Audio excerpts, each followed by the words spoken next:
अस्सलाम वालेकुम नाजरीन, मेरे साथ हैं इरफान खान साहब। पाकिस्तान की बदलती हुई सूरत हाल पे बात करेंगे कि क्या वजह है कि हर तरफ धरने हैं और इस्तीफे भी आ रहे हैं। तो मैं उनके पास चलता हूं। तो मिला जुला तबसरा होगा जी। अस्सलाम वालेकुम। वालेकुम सलाम। सर बताइएगा, कमिश्नर जो है रावलपिंडी के, उन्होंने इस्तीफा दे दिया है और ज़मीर उनका जाग गया और बड़ी तनकीद हो रही है और धड़ाधड़ बयानात आ रहे हैं और सहाफ़ी भी बेदार हो गए हैं। अपना कर रहे हैं, प्रोग्राम कर रहे हैं। तो हमने सोचा हम भी प्रोग्राम कर लें, आपसे पता कर लें। तो दो तीन खबरें हैं, उसके ऊपर बता दीजिएगा क्या हो रहा है इस वक्त पाकिस्तान में। देखें, जहां तक साफियों की बात है, साफियों को तो खबर चाहिए। अच्छा। वो तो हर खबर की तलाश में होते हैं। हम्म। और पाकिस्तान का उर्दू जर्नलिज्म इस किस्म का है कि एक खबर मिल जाए तो फिर उससे कचूबर निकाल के छोड़ते हैं। हम्म। हर तरफ से तबसरे, कयासराइयाँ, जो तबसरे होते हैं उनमें कयासराइयाँ ज्यादा होती हैं, हकीकत कम होती है। ठीक। तो हर कोई अपना कयास जो है वो बयान कर रहा होता है। हम्म। जहां तक कमिश्नर साहब के इस्तीफे का ताल्लुक है, कमिश्नर साहब, सवाल ये पैदा होता है कि ये उनका जमीर 10 दिन के बाद क्यों जागा है। ठीक। आज इतनी बड़ी बात कर रहे हैं कि मेरा दिल करता है कि मैं छुरा घूम लूं हम्म। और पाकिस्तान को तबाह होते मैं नहीं देख सकता। तो ये तबाही और ये छुरा घूमने की वारदात 10 दिन के बाद क्यों ख्याल है ये। अच्छा। उस दिन क्यों नहीं जमीर जागा जिस दिन वो ये हरकतें कर रहे थे। बकौल उनके भी मैं ये जो रद्दोबदल कर रहा था इलेक्शन के मुहिम के अंदर, हम्म। उस दिन उनका जमीर जागता तो फिर तो बात थी। हम्म। और मैं समझता हूँ ऐसे बंदे को जो 10 दिन के बाद एक नया फसाद खड़ा करना चाहता हो, उसको वाकई टांग देना चाहिए ताकि दूसरों को नसीहत हो। और फिर लोगों का जमीर जो है वो बर वक्त जागा करे, बल्कि बाद में ना जागा करे लोगों से पैसे लेके या लोगों को किसी की तरफदारी करने के लिए। जो रावलपिंडी के डिप्टी कमिश्नर का बयान है उसमें मुझे तो ज्यादा मसले वो नजर आती है कि जहनी तौर पर जहन उसको ज्यादा कबूल करता है। हम्म। वो कहते हैं कि भाई डिप्टी कमिश्नर का या कमिश्नर का इलेक्शन कमीशन के अमल में हमारा हमारा कोई अमल दखल नहीं होता। हम्म। हम तो उसको करवाने में जो नज्म जब्त कायम रखना और इस किस्म के जो काम होते हैं वो हमारी ट्रेनिंग होती है, उसी का हम अमल दखल कर रहे होते हैं। इलेक्शन की कार्रवाई जो की जा रही होती है वो इलेक्शन कमीशन करवा रहा होता है, हमारा उसमें अमल दखल इतना ज्यादा नहीं होता। इसलिए या तो फिर उनके साथ एक का जमीर जागा हुआ और एक का जमीर अभी तक मरा हुआ है, ये कैफियत है। और या ये है कि भाई बता रहे हैं डिप्टी कमिश्नर साहब कि भाई असल में तो सूरत हाल कुछ मुख्तलिफ है। ये कमिश्नर साहब का बयान में कोई वजन नहीं है जो उनके बयान से जाहिर होता है। उन्होंने कमिश्नर का नाम नहीं लिया, उन्होंने सिर्फ अपने फराइज बताए हैं कि इलेक्शन कमीशन के अंदर जब इंतखाबात हो रहे हों उस वक्त डिप्टी कमिश्नर और कमिश्नर की क्या जिम्मेदारी होती है और इलेक्शन कमीशन जो है वो उसका क्या प्रोसीजर होता है, वो उस अमल के में जो उनके रिटायरिंग अफसर वगैरह होते हैं वो किस तरह काम कर रहे थे और किसके मातहत काम कर रहे थे, वल्लाह आलम। लेकिन ये है कि ये 10 दिन के बाद बंदे का बेदार होना बताता है इसके पीछे कोई ना कोई है, इस सारी कहानी के पीछे। क्योंकि तहरीक इंसाफ जो है वो उतरी हुई है इस वक्त मैदान में, उसके पास अच्छे लोग भी, अच्छे लोग से मुराद ये है कि बाअसर लोग जो है वो भी उनका साथ दे रहे हैं। जिस तरह लेफ्टिनेंट जनरल लोधी साहब ने जो इंटरव्यू दिया है उससे भी पता लगता है कि भाई वहाँ उनको हिमायत हासिल है फौज के रिटायर्ड जनरलों की, और मुमकिन है वही इस सारी प्लानिंग को लेके चल रहे हो। और ये भी सब लोग कह रहे हैं अब कि भाई जो मीडिया का किरदार था, मीडिया की जो मुहिम चलाई है तहरीक इंसाफ ने वो सबसे बेहतर चलाई है। ये नजम सेठी ने भी माना है कि भाई कमाल करके दिखा दिया है मीडिया टीम ने उनकी। और उनकी जो सोशल टीम थी, सोशल मीडिया टीम जो थी, उसने इस तरह झूठे फार्म वगैरह शाया वगैरह करके और फैलाए हैं जिससे ये तासुब पैदा हो गया कि वो बहुत ज्यादा धांधली होगी, बहुत ज्यादा धांधली होगी। वैसे ऐसी धांधली है नहीं। एक बात जो जिसने मामला को खराब किया है वो 45 और 47 है कि अब के 47 का चर्चा जो है ज्यादा है। पहले इलेक्शन के अंदर 45 तक बात रहती थी, 47 का किसी को पता भी नहीं होता था। अब ये है कि जो सोशल मीडिया टीम है तहरीक इंसाफ की, उसने बहुत ज्यादा 47 का चर्चा जो है फैलाया कि जी इसको तब्दील किया गया, इसको तब्दील किया गया। और 45 के बाद फार्म खुद ही बना के पुर करके उन्होंने भेजे हुए हैं। इसलिए आपको ये बाजार एक हलचल सी नजर आती है कि गुबार जो उठा हुआ है ये 2-3 दिन में बैठ जाएगा और फिर रूटीन की कार्रवाई जो है वो शुरू हो जाएगी। इसके अलावा एक पिटीशन जो है वो सुप्रीम कोर्ट में भी गई है। एक शहरी ने, अली नाम है उनका, जुल्फकार अली, अली बारल उनके नाम में आता है, उन्होंने ये पिटीशन जाहिर किया। उसके बारे में पता लगा है कि वो एक रिटायर्ड ब्रिगेडियर है। अच्छा। अली जो है, और वो सजा याफ्ता है। उनको उनके खिलाफ मिलिट्री ने बकायदा एक कार्रवाई की थी। वो मीटिंग के अंदर उन्होंने बहुत ज्यादा आउटस्पोकन होके तो बात ऐसे बातें की थी कि 2006 की बात है, पुरानी, अभी की बात नहीं है। रिटायर हुए भी अर्सा हो गया हुआ है। उस वक्त उनको फिर मिलिट्री ने गिरफ्तार करके तो उन्होंने मुकदमा वगैरह चलाया था और उनको शायद हाई कोर्ट ने जाके रिहा किया था। उनकी तरफ से पिटीशन दाखिल हुई है। अगर सुप्रीम कोर्ट उस पिटीशन को तफसील के साथ सुनती है तो फिर बहुत से मामला जो है वो सामने आ जाएंगे। कहा यह भी जा रहा है कि सुप्रीम कोर्ट के जज भी आपस में मशवरा कर रहे हैं कि आया खुद नोटिस जो है सुप्रीम कोर्ट ले या ना ले इसके मामला के अंदर जो सूरत हाल मुल्क में पैदा हुई है इंतखाबात के हवाले से। लेकिन अभी तक जिन जजों के नाम आए हैं उनमें जूनियर जज हैं, जो 3 सीनियर जज जिनको आईनी तौर पर जो खुद नोटिस के लिए जरूरी है जिनका नोटिस लेना, उनमें जस्टिस तारिक मसूद साहब, उनका नाम नहीं आ रहा। फिर मंसूर अली शाह साहब हैं, पंजाब हाई कोर्ट से गए हुए चीफ जस्टिस पंजाब के, उनका नाम नहीं आ रहा। अलबत्ता जूनियर जजेस का नाम आ रहे हैं कि वो अब वो आया चीफ जस्टिस को प्रेशराइज कर रहे हैं कि जी आप भी इसको नोटिस लें, या वैसे गुफ्तगू हो रही है जजेस के दरमियान। लेकिन ऐसी कोई ना कोई कार्रवाई इस वक्त इस्लामाबाद में जारी है और देखें सुप्रीम कोर्ट इसका क्या फैसला करता है।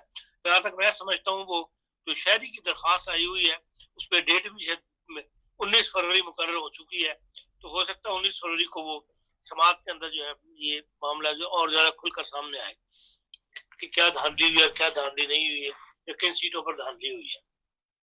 जी, और आपका सवाल क्या? मतलब सवालात तो बड़े हैं। अभी छोटा सा हम वक्फा लेंगे लेकिन इसी को जारी रखेंगे।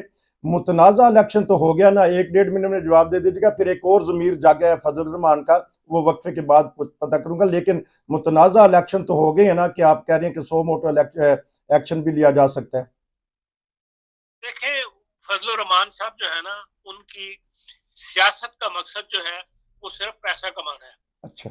वो सियासत में हर एक के साथ चलने को तैयार है, जो उनको वजारत दे दे, जो उनको कश्मीर कमेटी का चेयरमैन बना दे, कोई ना कोई उदा उनका और उनके चंद साथियों का, उनके भाई का, उनके बेटे का, और उनके जो अब्दुल गफूर हैदी साहब जो उनके दस्ते रास है, वो उनको उनकी फिक्र होती है, बाकी लोगों की फिक्र वो नहीं करते। तो वो हर हालत में उनको हर एक के साथ वो चलने को तैयार है, जो उनकी वो बात सुन ले और उनको सीटें वगैरह जो है एडजस्ट कर ले उनको मिनिस्ट्रियों के अंदर और उसके अंदर।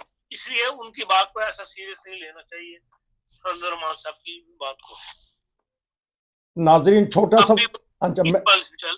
मैं छोटा सा वक्फा ले लूं तो अभी एक और सवाल है पीर पगाड़ा के मुतालिक मैं करता हूं। नाजरीन छोटे से वक्फे के बाद मिलते हैं जी। पुरान के इस हिस्से में बात करेंगे, मुख्तलिफ किस्म की हैं। पीर पगाड़ा साहब ने एक कल खदशे का इजहार किया है। बलोचिस्तान में और सिंध के इलाका में हड़तालें जारी हैं, एहतजाज हो रहा है।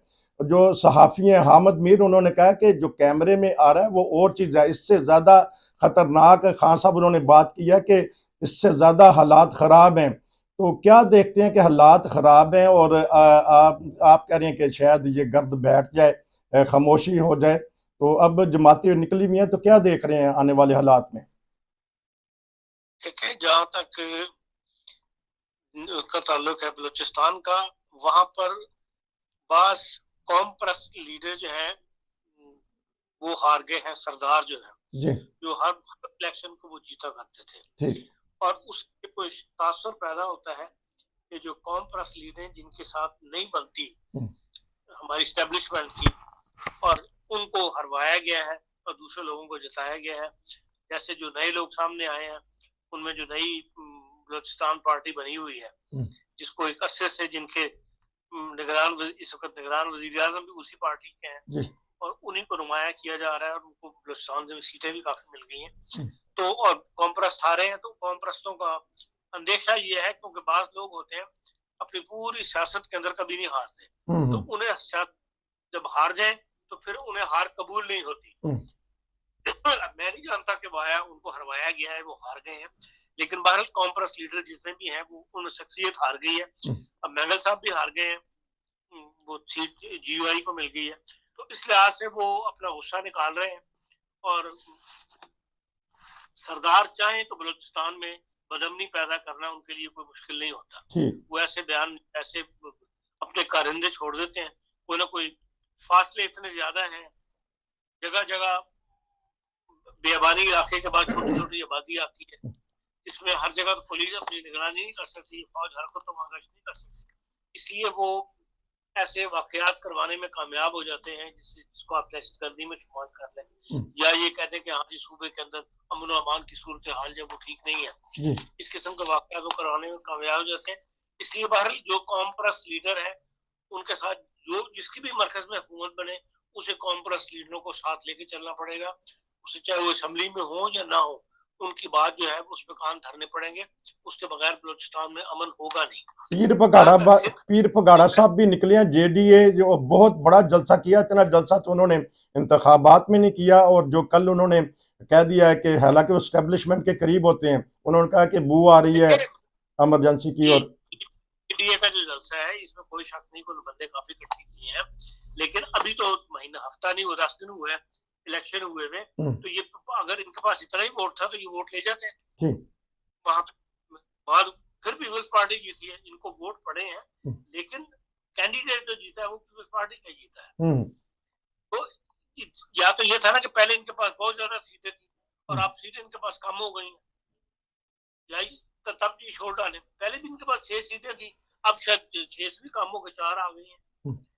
इसमें कोई शक नहीं कि पहले से ही लोगों का ये तासुर था कि सिंध के अंदर पीपल्स पार्टी एब्सोल्यूट मेजॉरिटी लेगी, शहरी इलाकों में लेगी, लेकिन दही इलाके जो है अंदरून सिंध, वहां से पीपल्स पार्टी की पोजीशन हमेशा बेहतर रही है, और वहां कुछ काम करें या ना करें, ये वहां के लोग, भुट्टो को फांसी देने का सबसे बड़ा नुकसान ये हुआ कि सिंध के अंदर भुट्टो के नाम के ऊपर वोट पड़ता है और भुट्टो को लोग भूले नहीं है, इसलिए अंदरून सिंध पीपल्स पार्टी का जीत जाना जो है उस पर जीडीए का शोर मचाना को ऐसा माने नहीं रखता। अलबत्ता जो बड़े शहरी इलाके हैं, मीरपुर खास है, हैदराबाद है, कराची है, वहां पे एमक्यूएम का जोर है, एमक्यूएम आहिस्ता आहिस्ता अपनी पोजीशन पहले से बेहतर बनाती जा रही है, लेकिन जेडीए ने अभी तक अपनी पोजीशन उस तरह बेहतर नहीं बनाई जिस तरह के मुत्तहिदा कौमी मूवमेंट वाले काम कर रहे हैं या अपनी पोजीशन को बेहतर बढ़ा रहे हैं। इनके बयान को कैसा लेंगे? इनका बयान जो है वो आजकल गर्दिश कर रहा है। इनका बयान पीर पगाड़ा का कि 6 महीने बाद मार्शल या इमरजेंसी लग सकती है। देखिए उनको बयान, उनके पास बयान ही है, इससे ज्यादा उनके पास कुछ है नहीं। अच्छा, जो बड़े पीर साहब थे वो भी जीएचक्यू गेट 4 की पैदावार थे, इनके भी इलाज में गेट 4 से ताल्लुकात होंगे, मैं इससे इनकार मैं नहीं करता कि नहीं होंगे, लेकिन यह है कि ये अगर उनकी जबान बोल रहे हैं और वो लोग कह रहे हैं कि 6 महीने बाद मार्शल होंगे, तो अभी तो हालात ऐसे नजर नहीं आते। अच्छा। सिवाय इसके माशी तौर पर बैठ जाए और हमें $6 बिलियन का जो IMF से उम्मीद लगाई है हमने वो ना मिले और पाकिस्तान की सादी तौर पर हालात खराब हो जाए, तो फिर हो सकता है कि हाँ पीर पगाड़ा साहब की बात के अंदर कुछ हकीकत बन के सामने आ जाए। खाकान अब्बासी साहब बोल रहे हैं क्योंकि मुतनाज़ा इलेक्शन की वजह से मैं बार बार कह रहा हूँ, वो भी कह रहे हैं कि जो भी हुकूमत में आएगा तो वो कंप्रोमाइज करेगा उनसे। आपको कुछ ना कुछ अंदर की इंफॉर्मेशन थी, जो कुछ इलेक्शन के अंदर 100% तो इलेक्शन सही नहीं हुए ना, ये तो हर बंदा कह रहा है कि हाँ इलेक्शन में कोई ना कोई रेगिंग हुई है, और जो जिस तरह हुकूमत बननी है, जिन इफराद पे बननी है, जिस तरह बनवानी है, हमारे ऊपर जो छतरी है उन्होंने, तो फिर उसका कुछ ना कुछ इल्म उनके था, इसीलिए उन्होंने इस इलेक्शन में हिस्सा नहीं लिया। उन्हें कहा भी गया, उन्होंने अपनी पक्की सीट है उनकी मरी की, लेकिन फिर भी उस पर भी वो खुद खड़े नहीं हुए, वो इस इलेक्शन का हिस्सा नहीं बनना चाहते, इसलिए कि उन्हें नजर आ रहा है कि ये इलेक्शन एक मुतनाज़ा इलेक्शन बन जाएगा, या तक बन चुका है, और आगे जाके भी इसके आसार यही हैं कि सुप्रीम कोर्ट जो अगर उसने ऐसा फैसला दे दिया या उसने इसकी तफसील में जाना शुरू कर दिया तो ये मजीद मुतनाज़ होता चला जाएगा। अभी 19 फरवरी को जब समाज शुरू होगी उससे डायरेक्शन पता लगेगी कि सुप्रीम कोर्ट की क्या है, तो फिर ज्यादा से ज्यादा बातें खुलती चली जाएंगी। फिर जिन्होंने हिस्सा लिया फिर वो ज्यादा नंगे होंगे और पता लग जाएगा कि हाँ भाई ये किसी अंडरस्टैंडिंग के साथ इंतखाबात में हिस्सा ले रहे थे। जो बहरहाल फिर सियासी अदम इस्तेकाम तो उससे पैदा होगा, लेकिन वो लोग भी फिर ज्यादा नुकसान में रहेंगे और तहरीक इंसाफ जो है वो उसको और ज्यादा पॉपुलैरिटी मिलेगी। हारे हुए जो लोग हैं उन्होंने प्रेस कॉन्फ्रेंस की है, वो भी गैर मुल्की मीडिया के सामने, और बड़ी खतरनाक किस्म की तकरीरें की हैं। तो इस तरह तो फिर जो गैर मुमालिक हैं वो उसमें तो फिर जाएगा ना कि हाँ वो उन्होंने कोई फिगर तो पेश नहीं किए, कोई ब्लैक एंड व्हाइट फिगर नहीं पेश किया जी इस सीट के ऊपर ये धांधली, इस सीट के ऊपर ये धांधली, बस कोई ना कोई फिगर तो वहाँ पेश करते। वो तो अपना गुस्सा निकालने के लिए तकरीरें कर छोड़ी उन्होंने, उसको प्रेस कॉन्फ्रेंस का नाम दे दिया, बजाय जलसा आम में करने के प्रेस कॉन्फ्रेंस में तकरीर कर ली। अभी तक कोई ऐसी फिगर सामने नहीं आई जिसमें कहा जा सके कि हाँ उनकी बात सही है, सवाए गुस्सा निकालने के उस प्रेस कॉन्फ्रेंस में कुछ नहीं। तो ऐसे हालात में हुकूमत बन पाएगी, चाहे नून लीग को कुछ अक्सरियत है पार्टी के बेस पे, तहरीक इंसाफ भी मैदान में आज एहतजाज भी कर रही है, तो हुकूमत बन पाएगी? क्योंकि नून लीग की अंदर से वाजे आ रही है कि खुदा का वास्ता है पीछे हट जाओ, जाके अपोजिशन में बैठ दो, नहीं तो आसफ जरदारी आपकी पार्टी को खा जाएंगे।